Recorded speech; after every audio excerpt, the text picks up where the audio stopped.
Hallo liebe Freunde des ultraleichten Wanderns, ich bin der Hendrik und ich freue mich, dass ihr vor den Bildschirmen sitzt. Ich mache jetzt ganz kurz eine Ansage auf Englisch und dann geht's wieder auf Deutsch weiter. Hello dear ultralight backpacking friends and outdoor enthusiasts. In this video I am interviewing Mateusz from Laufbursche Huckepax and the whole interview is in German. There are subtitles available. You will have to click on the little cogwheel in the corner of the video to enable them, and as I had this all automated, I hope that it works well.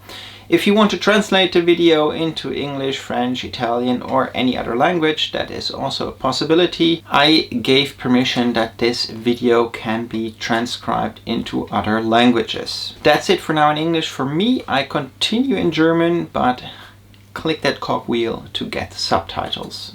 So, dann bin ich wieder auf Deutsch. Also wie gesagt, ich war im Sommer in Köln bei Mateusz in der Werkstatt und wir haben im Großen und Ganzen 3 Videos produziert. Einmal das Interview, das ihr euch jetzt anseht. Das ist ungefähr in 3 verschiedene Teile gestaffelt. Als erstes sprechen wir über Mateusz und das Wandern und wie er dazu gekommen ist, seine Ultraleichtphilosophie, die Krankheit, die ihn gezwungen hat, Laufbursche und Huckepax für 3 Jahre auf Eis zu legen und dann jetzt auch die Wiedergeburt mit Huckepax und den neuen Rucksäcken. Ich habe zudem 2 andere Videos mit Mateusz über die 2 neuen Rucksäcke gedreht. Einmal über den Packel, das ist der kleinere von den 2 Rucksäcken, und einmal über den größeren, den Phoenix. Wenn ihr die sehen möchtet, dann schaut sie euch am besten an. Sie sind in der Beschreibung verlinkt und auch hier oben in der rechten Ecke des Videos. Wenn ihr Fragen oder Kommentare habt, schreibt sie mir unter das Video, und wenn euch das Video gefallen hat, dann ein Däumchen wäre ein Träumchen. Und wenn ihr noch mehr Videos von mir sehen möchtet, dann lasst mir ein Abo da, dann verpasst ihr keine zukünftigen Videos mehr. Aber das war es jetzt ganz kurz von mir und wir springen gleich rein ins Interview mit Mateusz, aka Laufbursche und Huckepax.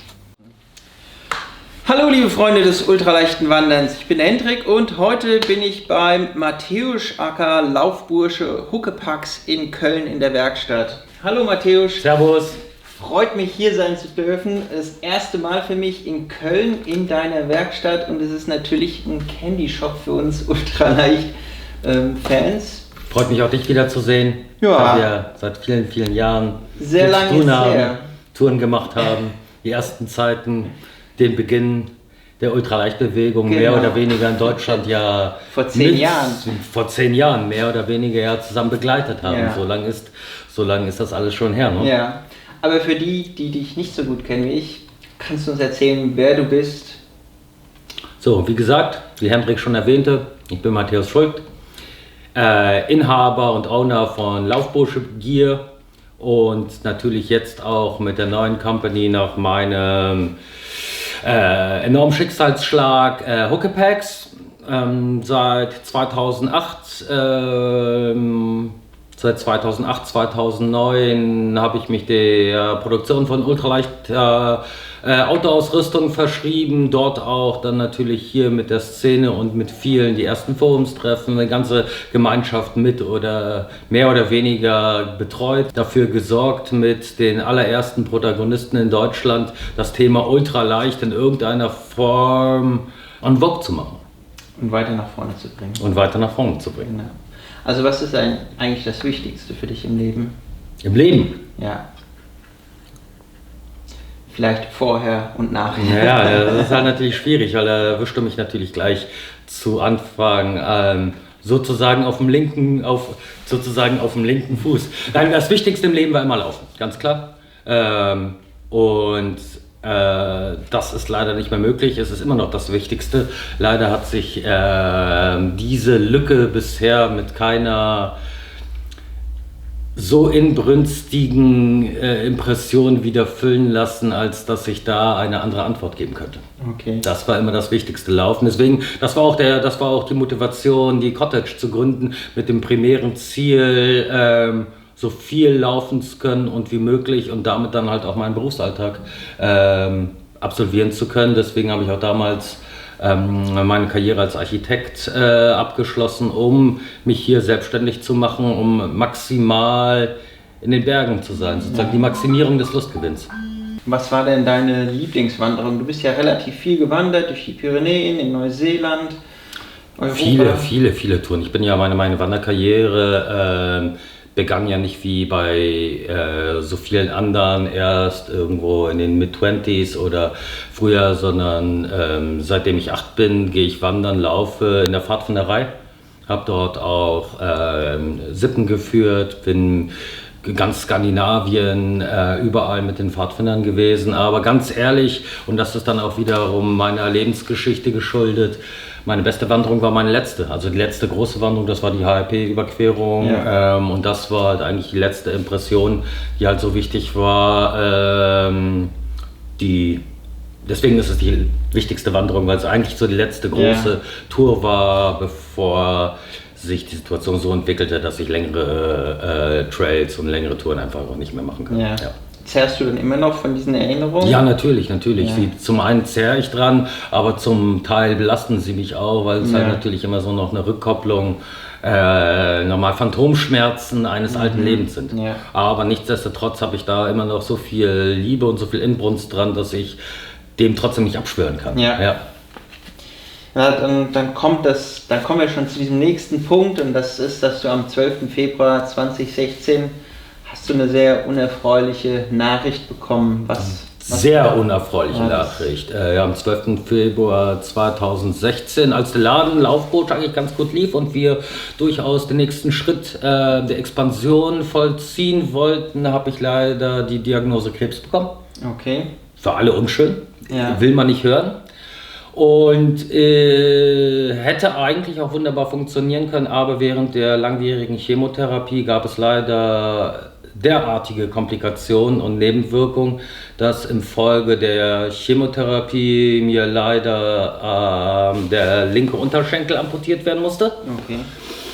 Und während der Operation etc. auch alle Arterien sich verschlossen haben, Aorta, Herzkranzgefäße etc., was bis heute nicht vollständig beseitigt werden konnte, und deswegen komme ich mit der Prothese ganz gut klar. Die Prothese würde mich auch so erstmal am Laufen nicht hindern. Ein gutes Beispiel ist Ricky Nealon, die 13 Monate nach ihrer Amputation als Bionic Woman den AT zum Beispiel gelaufen ist. Das wäre kein Problem, aber trotz vielen Trainings bin ich eigentlich nur fähig, 8 bis 10 Minuten am Stück schmerzfrei laufen zu können. Wobei man sagen muss, mit täglichem Training bin ich von 15 Metern auf über 1 Kilometer oder 1,5 gekommen. So, das ist halt ein enormer Aufwand, den man täglich betreiben muss, um den Schäden, die durch Chemotherapie, Nebenwirkungen etc. entstanden sind, Abhilfe zu schaffen, weil operativ und mit schulmedizinischen Mitteln ist da leider nichts mehr zu machen. Okay.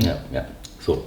Und da muss man gucken, wie sich die Welt natürlich weiterdreht. Man muss natürlich lange Jahre damit kämpfen, ich habe 1 Jahr im Rollstuhl gesessen, hatte einen offenen Stumpf, weil ich kurz nach der Amputation draufgefallen bin.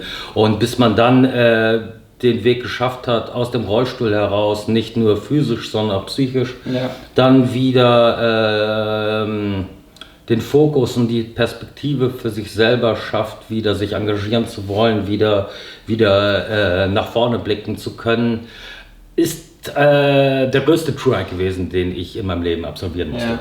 Ja, ich erinnere mich, dass dann, du hast es ja nicht verheimlicht, du bist ja dann relativ bald, wurde diese Nachricht auch an die Community, weil du einfach so ein großer Teil der deutschen Ultraleicht-Community bist. Vielleicht auch der europäischen damals. Auf jeden Fall, wussten wir dann eigentlich relativ, und du warst immer sehr offen und du hast auch viel Zuwendung, sag ich mal, bekommen von uns und Unterstützung. Und wie hat dir das geholfen? Der Rückhalt, also in mentaler sowie auch in materieller Hinsicht der ganzen Community war so enorm, dass ich immer noch völlig überwältigt bin, dass so viele Menschen an meinem Schicksal genommen haben, mir geholfen haben, so viele wunderschöne Aktionen ins Leben riefen, Charity-Aktionen, Spendensammelaktionen, es wurde für Laufbursche Bier gebraut, es wurde für Laufbursche eine eigene Chili-Sorte entwickelt und ohne den Rückhalt und ohne die Fürsprache aller, die mir so viele lieben, warmen Worte, so viel Hilfe, so viel Unterstützung, so viel mentale Stärke gesendet haben, hätte ich das nicht durchstehen können. Ohne Frage, ohne den Rückhalt der Szene wäre ich nicht fähig gewesen, weiterzumachen und die tiefen, dunklen Täler überhaupt durchschreiten zu können. Also hier an dieser Stelle nochmal vielen, vielen Dank, Leute. Ohne euch hätte ich in keinster Weise diese schweren Stunden meines Lebens überhaupt bewältigen können. Danke.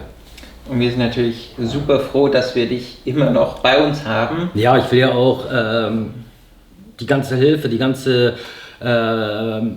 Unterstützung will ich auch in irgendeiner Form zurückgeben und möchte nicht von der Bildfläche verschwinden, sondern das, was ihr mir gegeben habt, will ich in irgendeiner Form zurückgeben und eure Hilfe und eure Unterstützung soll nicht umsonst gewesen sein, sondern sie soll natürlich wieder dazu führen, dass ich euch mit vielen anderen mit ultraleichter Ausrüstung wieder beglücken kann.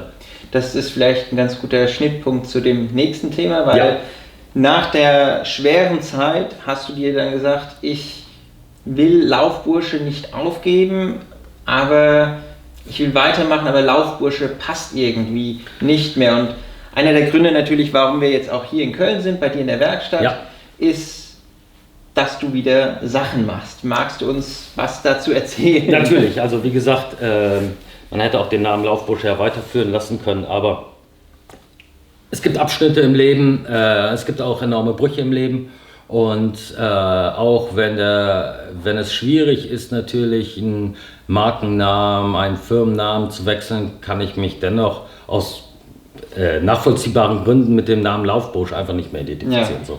Es ist nicht mehr meine Identität, es ist nicht mehr wirklich der Firmenname, hinter dem ich stehen kann im Sinne des Laufens. So. Nichtsdestotrotz laufe ich ja noch immer und mache kleine Touren, versuche so viel wie möglich weiterzulaufen. Deswegen musste die Entscheidung gefällt werden, einen neuen Firmennamen zu kreieren, der nicht völlig anders ist, der mit der alten Company komplett noch was zu tun hat, weil wenn über Laufbursche in irgendeiner Form geredet wurde, wurde auch ganz klar das Wort Huckepack verwendet, weil immer unser stärkstes, wichtigstes Produkt gewesen, der Rucksack, mit dem halt auch alles angefangen hat. Der Huckepack war das allererste, übergehend zum Huckepäckchen und dann kamen ja immer weitere, die wir dann aufgesplittet haben in verschiedene Linien, eine Core-Line, eine Plus-Line, eine Light-Line, so dass für jeden Kunden immer der explizit richtige Rucksack zur Verfügung stand und deswegen hatten wir uns dann entschieden, um etwas aus der alten Firma an die neue zu führen, um die Kontinuität wahren zu können, heißt die neue Company jetzt Huckepacks. Und natürlich für alle Freunde von Laufbursche, die werden sofort eigentlich durch diesen Blade Runner Schriftzug oder Font oder Type, wie auch immer man es richtig nennt, die werden sich sofort erinnert fühlen, dass es heißt Huckepacks, aber es schaut auch immer noch ein bisschen aus wie Laufbursche. Es ist ja auch es ist ja auch die Fortführung von Laufbursche und es ist ja auch kein Bruch, aber mein Leben hat sich verändert, also verändert sich auch die Firma in einer gewissen Art und Weise, aber dennoch ist es immer noch mein Leben und immer noch ich, der dem Ganzen hier vorsteht und die Impulse bringt, deswegen sollte es keine 100%ige Veränderung sein, sondern der nächste Entwicklungsschritt vielleicht. Genau. Ja, dann ist es vielleicht ganz gut, jetzt mal zu gucken, was es von Huckepack so alles gibt. Ja, aktuell war natürlich die Idee, alle so weit liebgewonnenen sowie auch erfolgreichen Packs auf den Markt zu bringen, aber wir werden ganz klein anfangen mit einem Soft Relaunch, um erstmal mit einem Minimalsortiment wieder an den Markt zu gehen. Zum Teil sind es halt überarbeitete Rucksäcke aus den früheren Tagen und natürlich auch ein neuer Rucksack, sozusagen die letzte Evolutionsstufe von Laufbursche, der letzte Prototyp. Damals im Jahr 2015 sind wir den HRP mit den neuen Prototypen gelaufen und zu der Zeit gab es keine Rolltop Toploader, die alte Railway-Idee war damals nicht mehr so präsent, wie sie heute jetzt ist. In den letzten 3 Jahren hat sich natürlich einiges verändert. Aber nichtsdestotrotz ist der neue Pack, der Phoenix, natürlich, irgendwas steigt immer aus der Asche, ist der neue Pack, der Phoenix, die Fortführung von Laufbursche, nicht nur im Sinne der konzeptionellen Tätigkeiten, unserer Detailverliebtheit, der Versuch, die beste Qualität zu erreichen, sondern basiert natürlich auch auf dem letzten Prototypen und soll auch der Neubeginn werden für Huckepack. Ja, und wie die Adleraugen unter euch wahrscheinlich schon gesehen haben, sitzen wir hier auch vor den neuen Rucksäcken und hinter mir sind 2 Rucksäcke, die ich sehr lieb gewonnen habe. Das ist der Packsack. Was kannst du uns zum neuen Packsack erzählen? Ja, also wie gesagt, wie schon erwähnt, wollen wir mit einem Soft Relaunch kommen. Wir haben ja diverse Rucksäcke gehabt. In der Summe waren es ja zum Schluss, in der letzten Evolutionsstufe von Laufbursche waren es ja eigentlich 3 verschiedene Rucksacktypologien in jeweils 3 verschiedenen Gewichts- und Ausstattungsklassen, also 9 Rucksäcke. Deswegen launchen wir halt sozusagen Soft. Mit einem Minimalsortiment, um erstmal die grundsätzlichen Bedürfnisse eines Hikers oder eines Hikers, der Overnighter macht oder auch für einen True Hike sich ausrüsten möchte, um die zu bedienen. Zum einen der ehemalige Packsack, der jetzt Packel heißt. Für den Namen gibt es natürlich Gründe. Die geschulten und alten Hasen unter euch werden den Hinweis Packel ziemlich genau zu deuten wissen. Vielen Dank an dieser Stelle nochmal. Und der Phoenix, die letzte Evolutionsstufe von Laufbursche, und der Phoenix basiert natürlich auf der letzten Evolutionsstufe des letzten Packs, den wir auf dem HIP getestet haben, um wieder eigentlich 2016 war geplant, kurz bevor mich mein Schicksal natürlich ereilt hat, um halt wieder einen klassischen Railway Pack zu bringen mit einem Rolltop, mit einem Toploader, die ganz klassische Variante eines UL-Rucksacks. Und mit den beiden Packs fangen wir an. Zusätzlich natürlich die Hüftgurttasche, die halt niemals fehlen darf.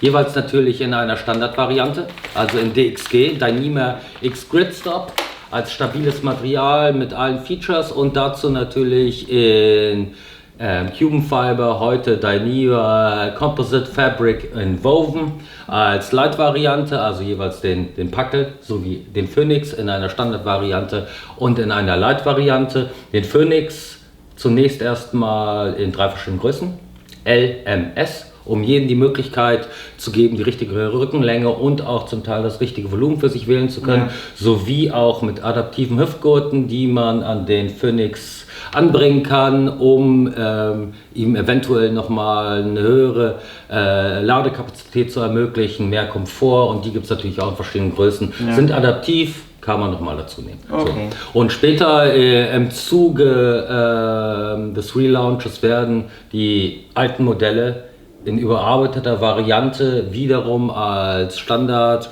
Variante in Dyneema X Grid Stop, also in DXG, sowie auch in Cuben Fiber, Dyneema Composite Fabric angeboten werden, also sprich der Packraum, der Packsack kommt wieder, der Huckepack und dann zum Schluss natürlich auch wieder der Huckepack Plus mit dem eigenen Carbon-Aluminium-Tragsystem mit einer Ladekapazität von bis zu 20 Kilo komfortabel. Und das wird sozusagen sukzessive kommen, aber wir wollen erstmal mit einem kleinen Minimal-Kernsortiment relaunchen, damit wir einfach wieder da sind, damit die Leute die Möglichkeit haben, wieder sich an unseren Produkten begeistern zu können, damit wir etwas für die Szene zurückgeben, damit wir wieder Positionen beziehen und damit wir auch unsere Leidenschaft des Rucksackbaus wieder frönen können. Und das hat uns so lange und mir auch vor allen Dingen so lange gefehlt, dieser Aufgabe wieder mich widmen zu können, weil über die Jahre ist es natürlich zu einem Lebensinhalt geworden, den man so nicht abstoßen kann, so nicht wegstoßen möchte. Natürlich gab es immer wieder viele Fragen, werde ich das weitermachen, werde ich das nicht weitermachen. Die Entscheidung ist ganz klar gefallen, ja, wir werden weitermachen. Gut, Matthäus, ich bedanke mich für die Zeit und dass ich die heiligen Hallen des sogenannten heiligen Hallen, des Huckepacks betreten durfte. Sehr gerne. Es hat mich gefreut, deine Geschichte zu hören. Ich hoffe, euch hat es auch gefallen. Und hast du irgendwelche Parting Words, verabschiedende Worte für uns? Naja, im Endeffekt geht es ums Ultraleichte. So. Also Ja. es geht nie um die Gearness, es geht nie um die Ausrüstung per se. Die ist nur Mittel zum Zweck, ist nur das Mittel, was dir ermöglicht, laufen zu können nach der Prämisse High Glide, Sleep Tight, einfach die Maximierung des Lustgewinns. Also beschäftigt euch nicht zu viel mit Ausrüstung, wählt die richtige Ausrüstung, seid gewiss, dass ihr auch die richtige Ausrüstung für die Tour dabei seid, aber es gibt im Endeffekt nur eine Kernthese und ein wichtiges Element: geht vor allen Dingen raus, geht laufen, so viel ihr könnt. Macht es. Und das ist eigentlich auch immer das, was ich zum Abschluss meiner Videos sage. Remember, it's always worth to go outside. Bye bye. Bye.